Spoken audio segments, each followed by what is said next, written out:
Bismillahirrahmanirrahim. Assalamualaikum warahmatullahi wabarakatuh. Waalaikumsalam warahmatullahi wabarakatuh. Alhamdulillah. Alhamdulillahirabbil alamin. Wa bihi nasta'in wa ala umurid dunya waddin. Asyhadu an la ilaha illallah wa asyhadu anna Muhammadan abduhu wa rasuluh. La nabiyya wa la rasulahu ba'dah. Asyhadu an la ilaha illallah wa asyhadu anna Muhammadan abduhu wa rasuluh. La nabiyya wa la rasulahu ba'dah. Rabbi syrah li sadri wa yassir li amri wahlul 'uqdatam min lisani yafqahu qawli. Subhanaka la ilma lana illa ma 'allamtana innaka antal alimul hakim. Teman-teman yang dimuliakan oleh Allah Subhanahu wa taala. Alhamdulillah Allah Subhanahu wa taala masih memberikan kita kesempatan, masih memberikan kita kesehatan untuk bersama-sama melakukan kegiatan rutin kita, yaitu kegiatan ziarah kubur, yang tidak lain dan tidak bukan tujuannya adalah untuk memberikan dorongan agar kita lebih semangat lagi dalam beramal soleh. Teman-teman yang dimuliakan oleh Allah Subhanahu wa taala, ada salah satu hadis Nabi Muhammad SAW. Beliau pernah bersabda, "Aktsaru munafiqi ummati qurra'uha." Yang mana beliau pernah bersabda bahwasanya kebanyakan orang-orang munafik dari kalangan umatku, mereka itu adalah qurra'uha, para pembaca Al-Qur'annya. Yang mana hadis ini juga memberikan kita beberapa faedah. Yang pertama adalah untuk kita agar selalu berhati-hati terhadap apa yang sedang kita jalani ini, yaitu berupa menghafal Al-Qur'an. Yang kedua adalah kita harus selalu memperbaiki niat kita, yang mana niat kita itu harus kita selalu perbarui, yang kita harus selalu perbaiki dan harus kita tujukan hanya untuk Allah Subhanahu wa taala. Jadi bukan hanya semata-mata kita itu menempatkan diri kita untuk menghafal Al-Qur'an, bukan hanya untuk tujuan yang remeh lah, tapi kita ubah, kita perbarui seiring berjalannya waktu hanya untuk mendapatkan ridhonya Allah Subhanahu wa taala. Karena kalau kita hanya mencari pujian dan kedudukan di mata manusia, itu adalah sesuatu yang tidak akan pernah kita capai selama-lamanya. Mungkin kita bisa terlihat sempurna di suatu tempat, tapi belum tentu di tempat yang lain kita akan dipandang sedemikian rupa. Bahkan bisa jadi kita tidak dipandang apapun. Teman-teman yang dimuliakan oleh Allah Subhanahu wa taala, dan dari hadis yang mulia ini juga bukan berarti kita harus menyerah gitu. Sudahlah, karena tervonis gitu kan, kebanyakan orang-orang munafik dari kalangan umatku adalah qurra'uha, yaitu orang-orang yang membaca Al-Qur'an.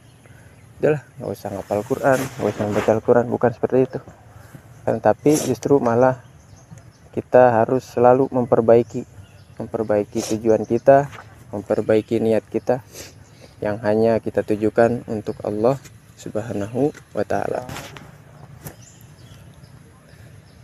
Teman-teman yang dimuliakan oleh Allah Subhanahu wa taala, ketika seseorang telah dipanggil oleh Allah Subhanahu wa taala, semoga siapapun dari keluarga kita, teman-teman kita, atau orang-orang yang pernah kita kenal, yang dulu pernah berbuat baik dengan kita, Allah ampuni dosa-dosanya, Allah angkat derajatnya, tempatkan di tempat yang mulia di sisi Allah Subhanahu wa taala.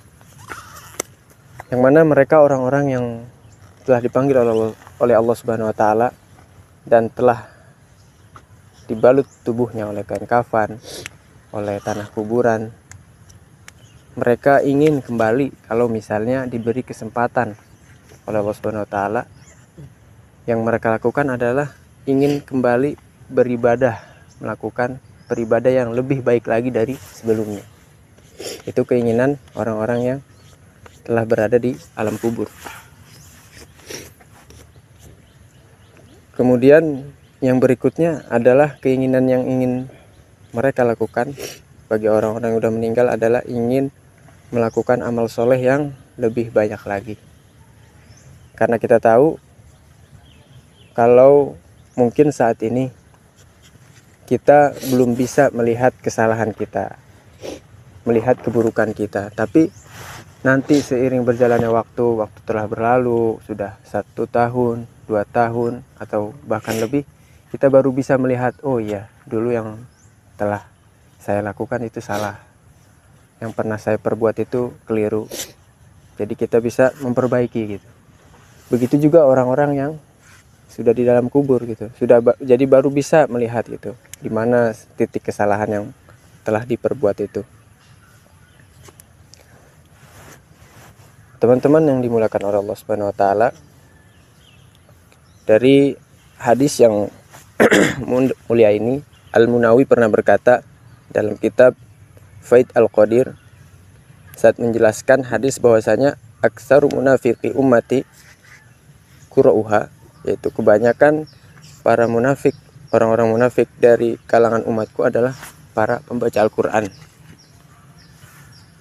Maksudnya adalah mereka-mereka yang menakwilkan Al-Quran atau menafsirkan Al-Quran tidak pada tempatnya dan meletakkannya bukan pada posisi yang semestinya, atau mereka yang menghafalkan Al-Quran hanya sebagai bentuk kehati-hatian agar tidak dituduh sebagai orang munafik atau orang kafir, padahal keyakinan mereka bertentangan dengan apa-apa yang ada di dalam Al-Quran. Demikian juga sifat para munafik pada zaman Nabi SAW, sebagaimana yang disebutkan oleh Ibnu Al-Athir Al-Zamakarshi. Beliau pernah berkata, yang dimaksud dengan nifak, kemunafikan di sini adalah riya, pamer, atau kita istilahkan ingin dilihat oleh orang kalau dirinya itu baik. Jadi kalau misalnya nggak ada orang, semangat beribadahnya turun, tapi ketika ada orang banyak, itu semangatnya meningkat. Na'udzubillah min dzalik. Karena keduanya sama-sama menampakkan sesuatu yang berbeda dari apa yang disembunyikan di dalam hati. Dan sebagian ulama memperluas penjelasannya dengan mengatakan maksudnya adalah kemunafikan dalam amal, bukan dalam keyakinan atau i'tiqad. Karena orang munafik menampakkan keimanan kepada Allah agar darah dan hartanya tidak halal diperlakukan seperti orang-orang yang beriman, tetapi dalam hati ia menyembunyikan kekafiran. Sementara orang-orang yang riya menampakkan bahwa dirinya beramal untuk akhirat, tetapi dalam hatinya ia menginginkan pujian manusia dan keuntungan duniawi. Dan si qori pembaca Al-Quran menampakkan bahwasanya ia menginginkan Allah Subhanahu wa taala semata, namun dalam hatinya ia menyembunyikan kepentingan dirinya sendiri, yaitu mengharap pahala. Ia memandang dirinya layak untuk mendapatkannya, dan dia memandang amalnya dengan pandangan pengagungan. Ini juga pernah dijelaskan di dalam kitab Ayyuhal Walad, bahwasanya jangan kita melihat kepada amal-amal kita itu dengan pandangan yang menakjubkan gitu, pandangan yang bangga dengan amalan-amalan kita. Kita harus merasa kurang terus terhadap amal-amal yang telah kita perlakukan. Seperti halnya kita harus berusaha lah, belajar, berupaya bahwasanya kebaikan yang kita lakukan itu jangan selalu kita ingat, tapi yang selalu kita ingat adalah keburukan-keburukan kita.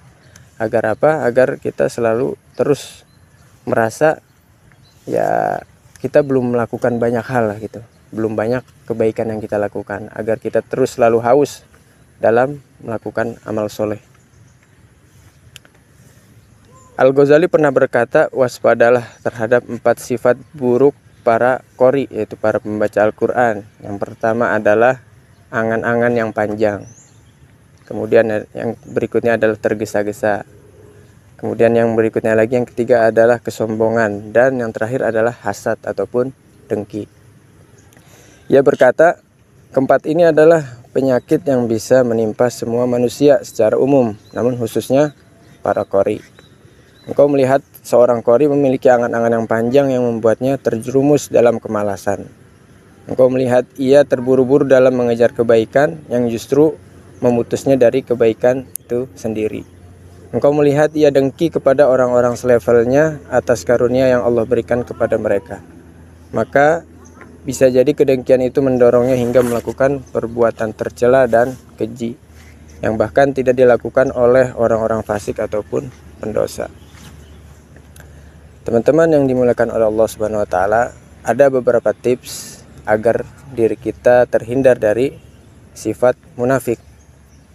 Yang pertama adalah kita harus selalu berdoa kepada Allah Subhanahu wa taala, selalu memohon kepada Allah Subhanahu wa taala, meminta agar kita terhindar dari sifat munafik ini. Karena sifat munafik ini ya sifat yang bahaya. Disebutkan bahwasanya Nabi kita Nabi Muhammad SAW, beliau pernah mengajarkan dalam suatu hadisnya dengan doa yang agar kita itu terlindung dari sifat munafik, yang mana beliau pernah bersabda dalam doanya itu, Allahumma inni a'udzubika minal kufri wal fusuqi wan nifaqi wasyaqaqi wan nifaqi wasum'ati wariyai. Jadi, ya Allah, aku berlindung padamu dari kekufuran, kefasikan, kedurhakaan, perpecahan, kemunafikan, sum'ah, dan riya. Doa ini diriwayatkan oleh Al-Hakim dan disahihkan oleh Albani. Teman-teman yang dimuliakan oleh Allah Subhanahu wa taala, itu pertama, yaitu kita harus selalu meminta kepada Allah Subhanahu wa taala agar kita dihindari dari sifat munafik. Sebagaimana Allah Subhanahu wa taala berfirman, wa qala rabbukum ud'uni astajib lakum innal ladzina yastakbiruna an ibadati sayadkhuluna jahannama dakhirin. Yang mana disebutkan oleh Profesor Al-Quran, Profesor Dr. Umar bin Abdullah atas ayat ini, yaitu Taus berkata kepada Atha, berhati-hatilah untuk tidak menanyakan kebutuhanmu kepada seseorang yang menutup pintunya untukmu, dan perhatikanlah kepada Zat yang pintunya terus terbuka sampai hari kiamat. Dia memerintahkanmu untuk berdoa padanya dan berjanji kepadamu sebuah jawaban. Jadi jangan pernah kita meremehkan doa-doa yang kita lantunkan, agar kita yang terutama terhindar dari sifat munafik. Kemudian tips yang kedua adalah yang kita lakukan agar terhindar dari sifat munafik ini adalah bersikap jujur. Sebagaimana yang Allah Subhanahu wa taala firmankan dalam surat At-Taubah ayat 119, ya ayyuhallazina amanu taqullaha wa kunu ma'as shadiqin. Wahai orang-orang yang beriman, bertakwalah kepada Allah Subhanahu wa taala dan tetaplah bersama orang-orang yang jujur. Disebutkan dalam tafsir Mukhtasar, yaitu adalah wahai orang-orang yang beriman kepada Allah, mengikuti Rasulnya dan menjalankan syariatnya, takut kepada Allah dengan menjalankan perintah-perintahnya dan menjauhi larangan-larangannya, dan bergabunglah bersama orang-orang yang jujur dalam keimanan, ucapan, dan perbuatannya, karena tidak ada keselamatan bagi kalian kecuali dalam kejujuran. Itulah mengapa Abu Bakar mendapatkan julukan As-Siddiq, karena jujur bukan sifat yang tiba-tiba ada. Dia harus dilatih, diupayakan hingga menjadi watak di dalam diri seseorang. Di antara para ulama tafsir menyebutkan makna ayat dan hendaklah kalian bersama orang-orang yang jujur, yaitu adalah Abdullah bin Umar radhiyallahu anhuma mengatakan, yaitu bersama Nabi Muhammad SAW dan para sahabatnya. Kemudian Ad-Dhahhak rahimahullah mengatakan, yaitu bersama Abu Bakar, Umar dan para sahabat mereka radhiyallahu anhum yang Allah ridhoi. Kemudian Al-Qurtubi rahimahullah mengatakan bersama orang-orang yang keluar berjihad bersama Nabi SAW dan bukan bersama orang-orang munafik, yaitu hendaklah kalian menjadi orang-orang yang jujur dan menempuh jalan mereka. Dan di antara tafsir yang disebutkan, mereka adalah orang-orang yang penampilan lahiriah mereka sama dengan apa yang ada di batin mereka. Ibnul Arabi mengatakan penafsiran ini adalah hakikat dan tujuan akhir yang diinginkan. Sesungguhnya sifat ini menghilangkan kemunafikan pada keyakinannya dan menghilangkan perselisihan dengan perbuatannya. Orang-orang yang memiliki sifat ini disebut sebagai as-siddiq, yaitu orang-orang yang jujur seperti Abu Bakar radhiyallahu anhu, Umar radhiyallahu anhu, dan Utsman radhiyallahu anhu, serta orang-orang yang di bawah kedudukan mereka sesuai dengan kedudukan dan zaman-zaman mereka. Bahkan Nabi kita Nabi Muhammad SAW, beliau menyebutkan dalam hadisnya, yang hadis ini adalah hadis yang populer sering kita dengar, yaitu alaikum bisidqi fa inna sidqi yahdi ilal birri wa innal birra yahdi ilal jannah wa ma yazalur rajulu yasduqu wa yataharra sidqa hatta yaktaba indallahi sadiqan wa iyyakum wal kadhiba fa innal kadhiba yahdi ilal fujuri wa innal fujura yahdi ilan nari wa ma yazalur rajulu yakdhibu wa yataharral kadhiba hatta yuktaba indallahi kadzban. Yaitu kalian wajib berlaku jujur. Sesungguhnya kejujuran akan mengantarkan kepada kebijakan, kepada kebajikan dan ketakwaan, dan sesungguhnya ketakwaan akan mengantarkan pada surga.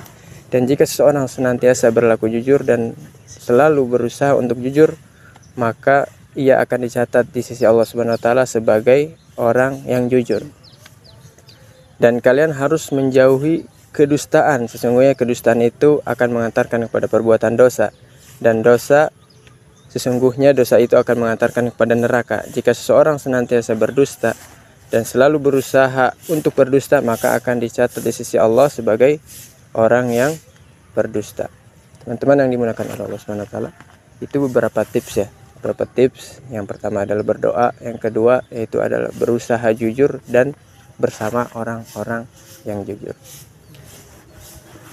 Semoga risalah yang singkat ini memberikan dampak kepada kita, terutama bagi yang menyampaikan, umumnya bagi yang mendengarkan. Mari kita berdoa bersama untuk orang-orang yang telah mendahului kita. Semoga mereka diberikan tempat di sisi Allah, tempat yang terbaik, keluarga yang terbaik, dan diterima amal-amalnya oleh Allah Subhanahu wa taala. Allahumma shalli ala Muhammad wa ala ali Muhammad. Allahumma ighfir lahum warhamhum wa'afihim wa'fu anhum wa akrim nuzulahum wa wasi' madkhulahum. Allahumma la tahrimna ajrahum wa la taftina ba'dahum waghfir lana wa lahum.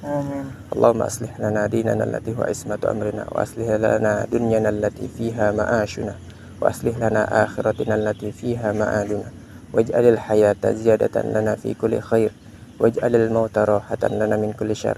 Allahumma ij'al khaira umrina akhirah wa khaira a'maluna khawatimah wa khairul ayyamuna yawma nalqaka fih. Allahumma inna nas'aluka 'ishatan haniyah wa maitatan sawiyah wa maraddan ghayra mukhzin wa la fadih.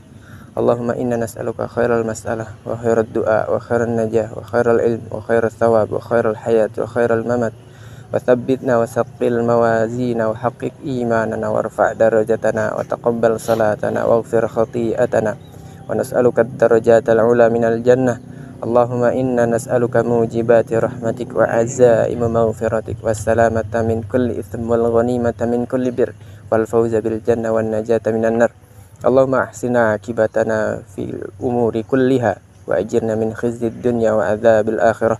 اللهم اقسم لنا من خشيتك ما تحول بيننا وبين معصيتك، ومن طاعتك ما تبلغنا به جنتك، ومن اليقين ما تهون به علينا مصائب الدنيا، ومتعنا بأسماعنا وأبصارنا وقوتنا ما أحييتنا، واجعله الوارث منا، واجعل ثأرنا على من ظلمنا، وانصرنا على من عادانا، ولا تجعل الدنيا أكبر همنا ولا مبلغ علمنا، ولا تسلط علينا ما لا يرحمنا.